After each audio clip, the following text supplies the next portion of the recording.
¿Qué tal? Escuchen bien.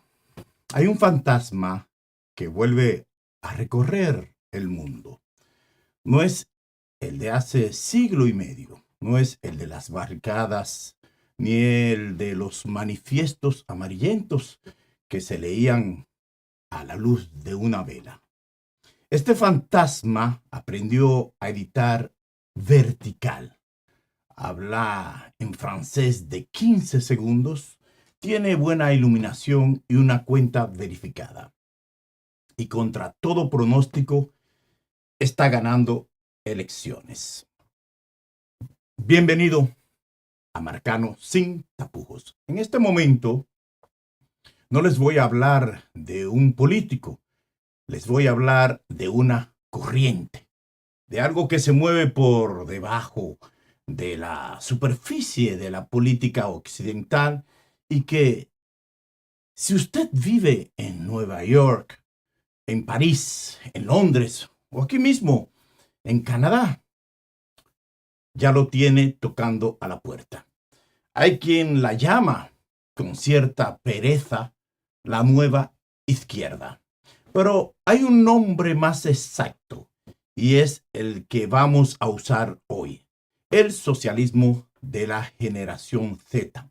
Y le pido algo: no cambien de canal pensando que esto es cosa de jóvenes europeos con demasiado tiempo libre, porque quienes venimos de América Latina, esta historia ya la vivimos, solo que nos la contaron en otro idioma. Empecemos por entender qué es exactamente lo que se está moviendo. Hay una cámara nueva de socialistas y vienen con un programa que no se anda con rodeos. Vienen con controles de precios, impuestos cuantiosos sobre la riqueza y una oleada de nacionalizaciones. La chispa, en buena medida, ha sido la indignación por lo ocurrido en Gaza, pero su energía va mucho más allá de este conflicto. Están ganando votantes a velocidad que asusta. Algunos nombres les sonarán recientes, casi salidos de la nada. Zach Polaski, el nuevo líder del Partido Verde en Gran Bretaña. Zoran Mandani, hoy alcalde de Nueva York, la capital financiera del mundo. Otros, en cambio, son viejos conocidos. Jean-Luc Mélenchon, 70 años cumplidos, encara su cuarto intento de llegar al Eliseo. Cuarto, cuatro. Y lo que parecía una causa perdida vuelve a ser posible, porque los veinteañeros lo adoptaron como bandera. ¿Y por qué llamarlo socialismo de la generación Z? Le llamamos así no porque todos sus seguidores sean jóvenes, tampoco porque sean novedosos, sea novedoso que la juventud se incline hacia la izquierda. Eso ha pasado siempre, en todas las generaciones. La llamamos así porque es una izquierda diseñada para la era de TikTok. Es el izquierdismo que comparten, que reenvían, que convierten en tendencia los jóvenes revolucionarios de hoy. Pero ojo, con un detalle, porque aquí está lo interesante. Olvídese de los grandes ideales colectivistas. Olvídense de la vieja consigna de apropiarse de los medios de producción. Esto es otra cosa. El socialismo de la generación Z es, en el fondo, una doctrina de el yo primero, el cambio climático, la cuestión racial, todas esas banderas que dominaron la década pasada, hoy quedaron en un segundo plano. Los grandes temas sociales también, como con una sola excepción, el tema de Gaza. ¿Y qué ocupó su lugar? Ocupó su lugar algo mucho más concreto, mucho más personal. La angustia por la inflación, el precio imposible de la vivienda y el miedo cada vez más real a la inteligencia artificial se lleva por delante su empleo. Escuche esta frase. Es de Avi Lewis, recién elegido líder del nuevo Partido Democrático aquí en Canadá, mejor conocido en francés como el NPD. Dice, y cito, este país rebosa de riqueza. Podemos permitirnos cosas buenas. Suena bien, ¿verdad? El único problema es que lo dice de un país sumamente rico cuya productividad lleva prácticamente una década estancada. Pero el mensaje es seductor. Pónganle un tope a los precios, alivien la factura del ciudadano y que la pague otro. Es fácil de decir. Es facilísimo de compartir en las redes. Ahora bien, permítanme ser justo, porque en Marcanos sin tapujos no venimos a hacer caricaturas. Buena parte de la rabia que alimenta a estos jóvenes nace de problemas que son absolutamente reales. La inflación ha sido demasiado alta y la sintieron en el bolsillo. El alquiler en las grandes ciudades se volvió sencillamente impagable. Y sí, la inteligencia artificial puede sacudir el mercado laboral de una manera que todavía no alcanzamos a dimensionar. Burlarse de esas preocupaciones, despacharlas como capricho de niños malcriados, sería un error garrafal. El problema no es el diagnóstico, el problema es la receta. Y para entender por qué la receta está equivocada, hay que mirar las tres ideas que sostienen este edificio. Por debajo de las consignas y de los clips virales, hay tres convicciones y las tres son falsas. Me explico. La primera mentira es que el crecimiento económico no les sirve de nada a la gente común. Aquí está la trampa intelectual más peligrosa de todas. Es un razonamiento de suma cero. La idea de que el mundo es una torta de tamaño fijo y de que si a usted le va mejor, no es porque se creó algo nuevo, sino porque se la arrebató a otro. No se crea, se quita.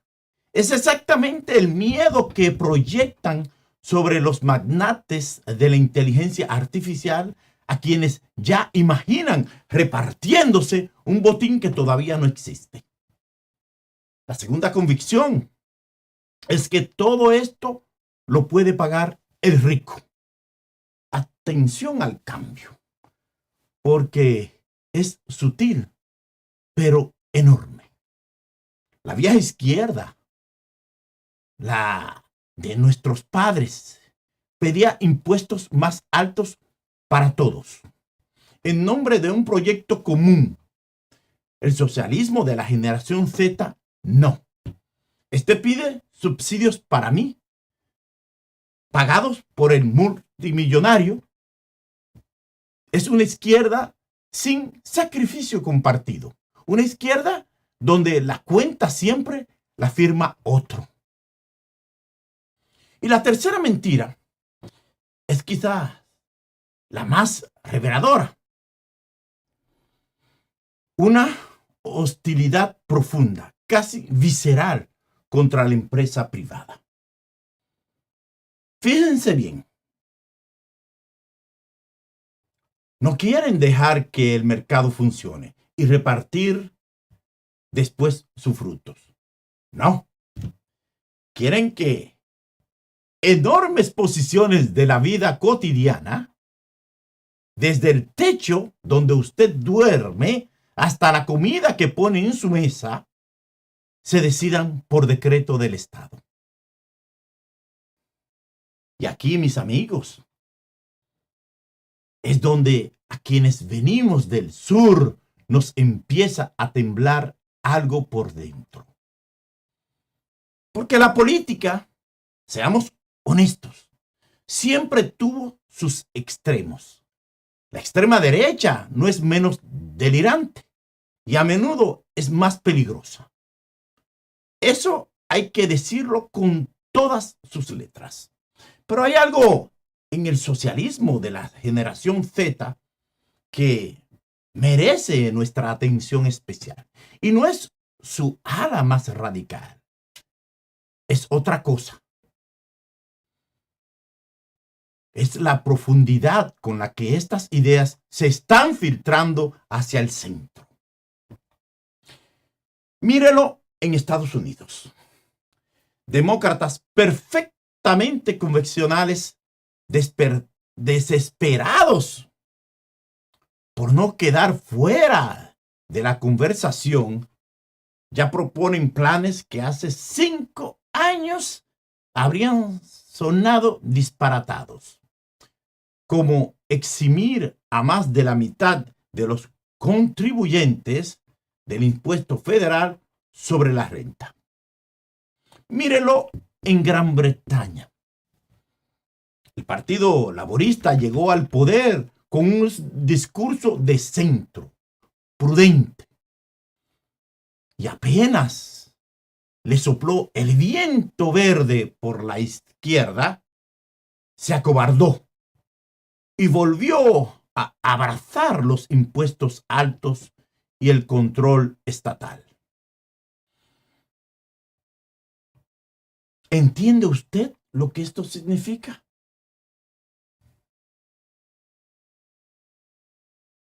Lo que eso expresa es que estas ideas pueden ganar incluso cuando sus candidatos pierden.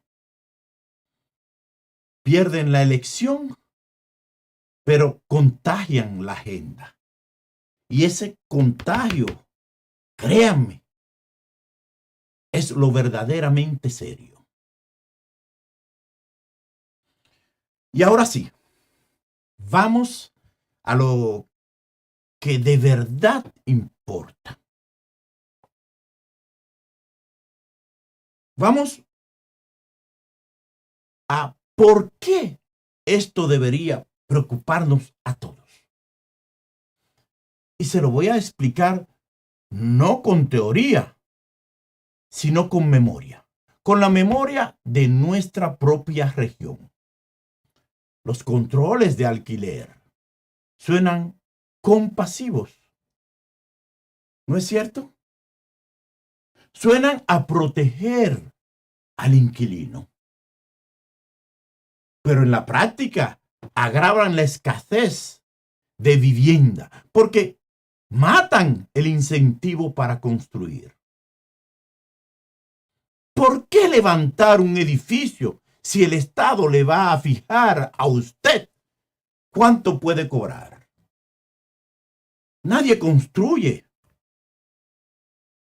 La oferta se congela y al final el que más sufre es justamente el que se quería proteger. Los grandes supermercados, esos que los socialistas de la generación Z pintan como villanos que se enriquecen a costa del hambre del pueblo, pues le tengo una noticia incómoda.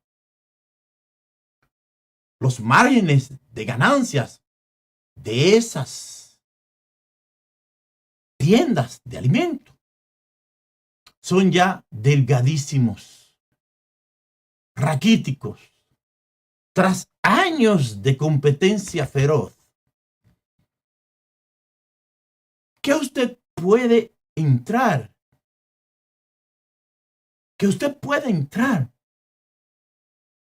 a un supermercado y elegir entre 20 marcas a precios que bajan año tras año. No es un abuso. Es un milagro del capitalismo moderno. Uno al que ya nos acostumbramos. Y los impuestos sobre la riqueza en el papel parecen justicia. En la práctica se vuelven confiscatorios. Espantan la inversión y apagan la innovación. Pero déjenme decirle lo más importante de todo. Y esto es lo que el norte del mundo, desde su comodidad, no termina de entender. No suponga que si estas políticas fracasan, habrá una corrección automática.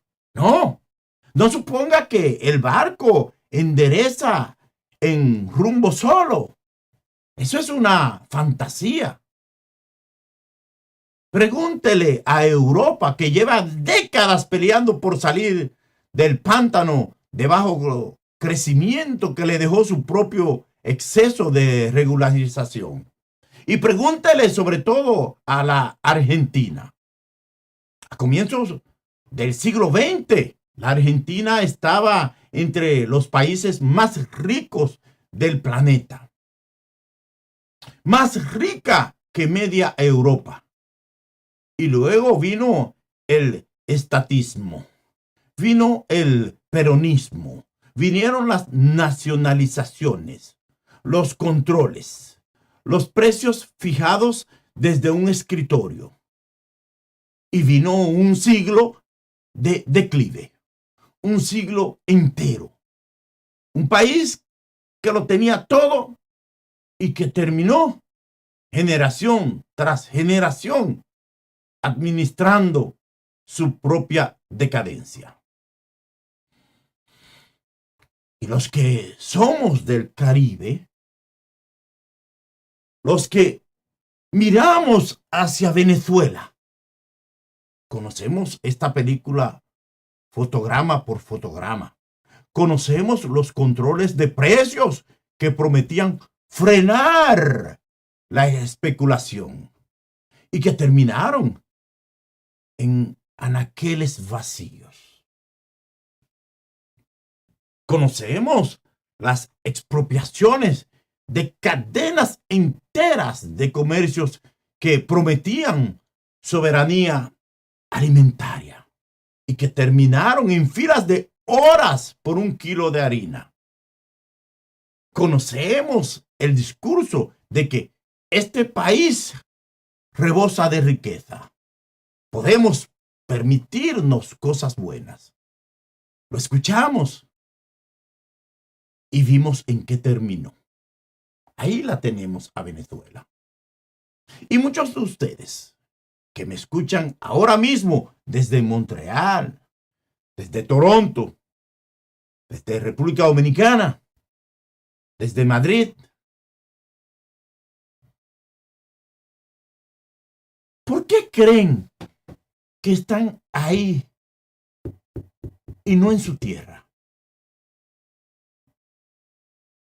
Muchos hicieron las maletas huyendo precisamente de gobiernos que prometieron repartir una riqueza que primero se encargaron de destruir. Por eso, cuando un joven brillante en Nueva York o en Londres propone hoy con toda su buena fe lo que ya arruinó economías enteras al sur del río Bravo, en Marcano, sin tapujos, no podemos callarnos. Porque nosotros ya conocemos el final de esta historia y no es un final feliz. Entonces, ¿qué hacer? Porque criticar es fácil. Lo difícil es proponer. Y el primer paso es casi de actitud. Los liberales, los que defienden el libre mercado, tienen que dejar de pedir perdón. Tienen que dejar de pedir disculpas por existir.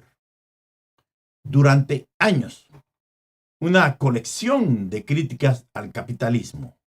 Cada una con su pequeño grano de verdad, terminó por enterrar entre todas una verdad mucho más grande. Que la empresa privada, la libre iniciativa, es la raíz de la prosperidad humana. La raíz.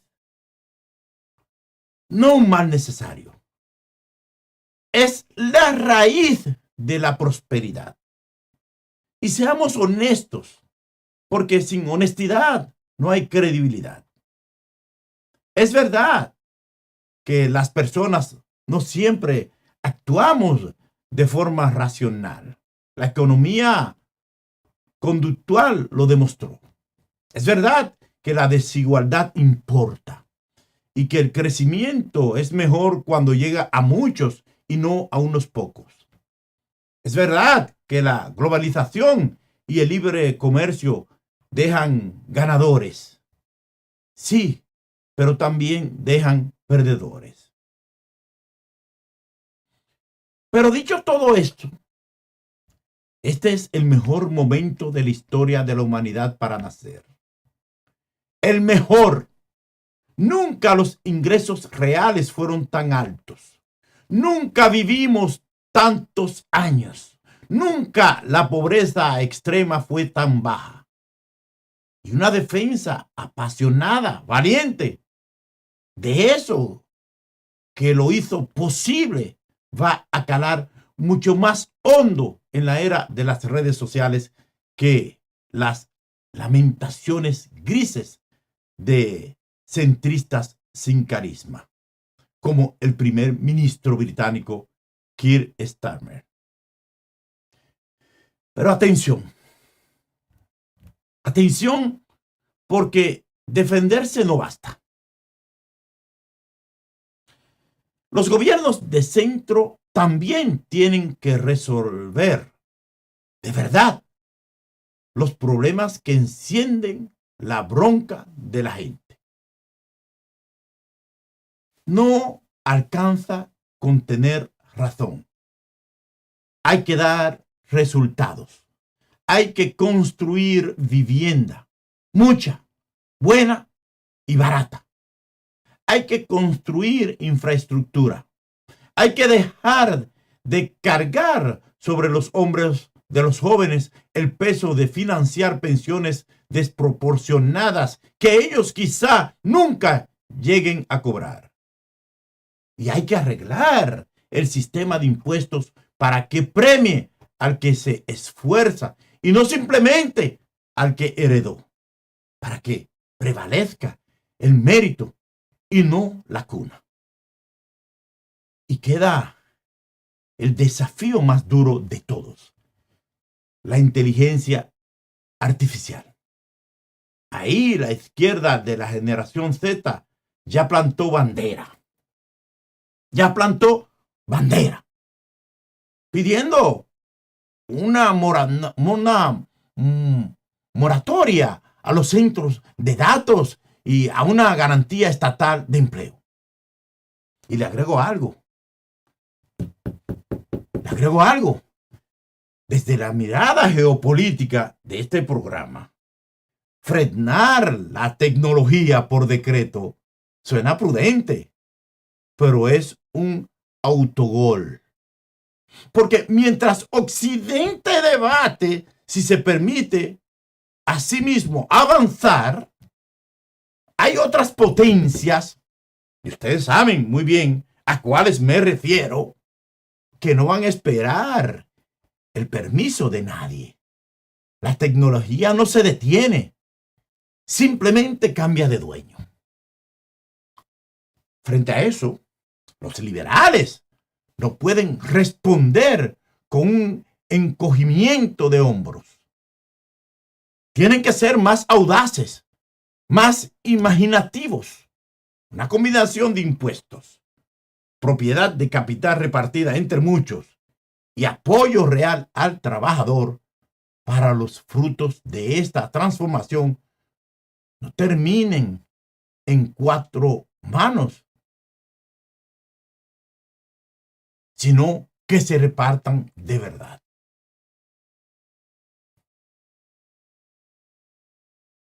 Y voy a cerrar.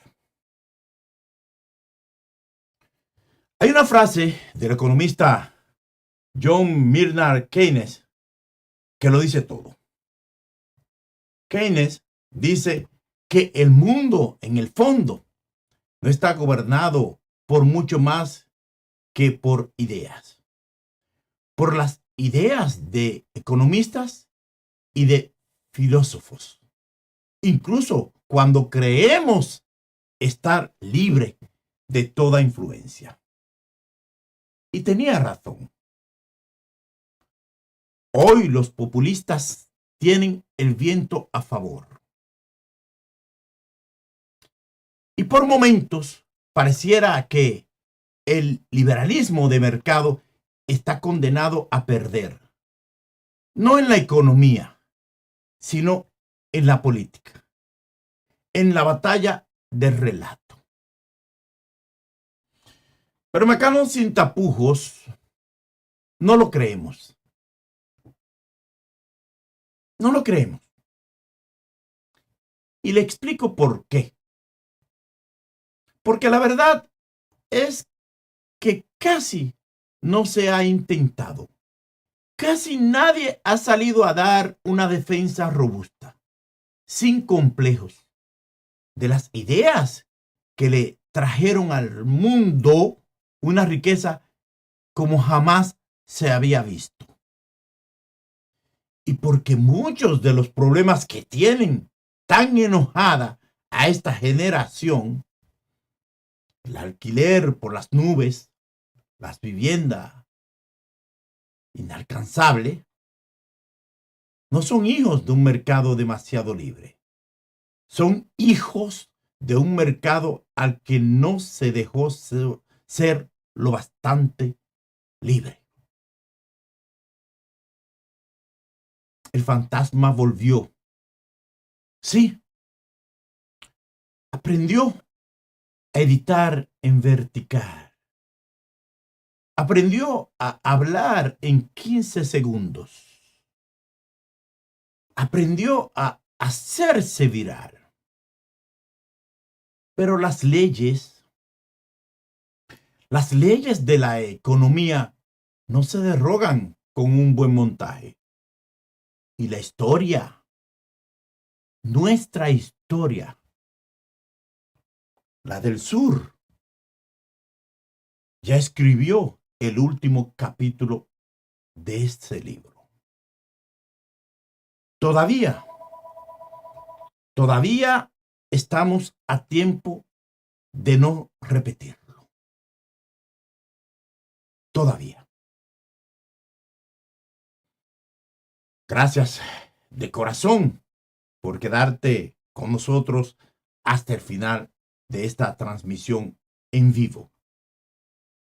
Si aún no se ha suscrito al canal, Este es el momento de hacerlo.